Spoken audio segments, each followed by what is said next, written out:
শিশুর মানে পায়খানার ব্যাপারে মূলত মানে ওলামাই কেরামের বক্তব্য হচ্ছে পায়খানা পাক এ ধরনের কোনো বক্তব্য আসেনি।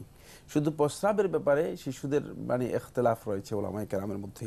এটাকে কেউ কেউ নাজাসাতে খাফিফা বলেছেন, হালকা নাজাসাত মানে হালকা অপবিত্র, মানে হালকা নাপাকি, নাপাক বস্তু। ফলে এর পবিত্রতার বিষয়ে ওলামায়ে কেরামের মধ্যে ইখতিলাফ রয়েছে। কেউ বলেছেন শুধুমাত্র পানি ছিটিয়ে দিলে চলবে, আবার কেউ বলেছেন না ধুতে হবে।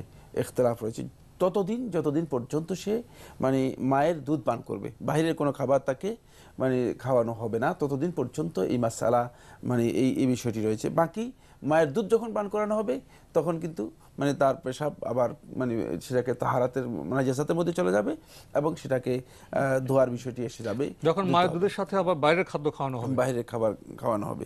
তো এই জন্য এটা মূলত মায়ের দুধ যতদিন পর্যন্ত খাওয়ানো হবে ততদিনের মাসালা। এবং এই মাসালার মধ্যে একটু দীর্ঘ বক্তব্য রয়েছে। নারী মেয়ে এবং ছেলের মধ্যেও পার্থক্য রয়েছে ওলামায়ে কেরামের মধ্যে।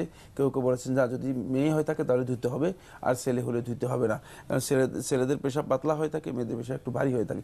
এই নিয়ে ওলামায়ে কেরামের যথেষ্ট ইখতিলাফ রয়েছে। তবে রাসূলুল্লাহ সাল্লাল্লাহু আলাইহি ওয়াসাল্লাম হাদিস থেকে স্পষ্ট যেটা বোঝা যায় সেটা হলো রাসূল সাল্লাল্লাহু আলাইহি ওয়াসাল্লাম এখানে হালকা মানে শুধুমাত্র পানি ছিটিয়ে দিলেই যথেষ্ট হবে বলেছেন। সুতরাং এটাই আমলযোগ্য এবং এটাই বিশুদ্ধ অভিমত। যতদিন শিশু মায়ের দুগ্ধ পান করবে শুধু, জি, এটা পেশাবের ক্ষেত্রে, পায়খানা তো পায়খানার অপবিত্রই। ক্ষেত্রে নয়। জি।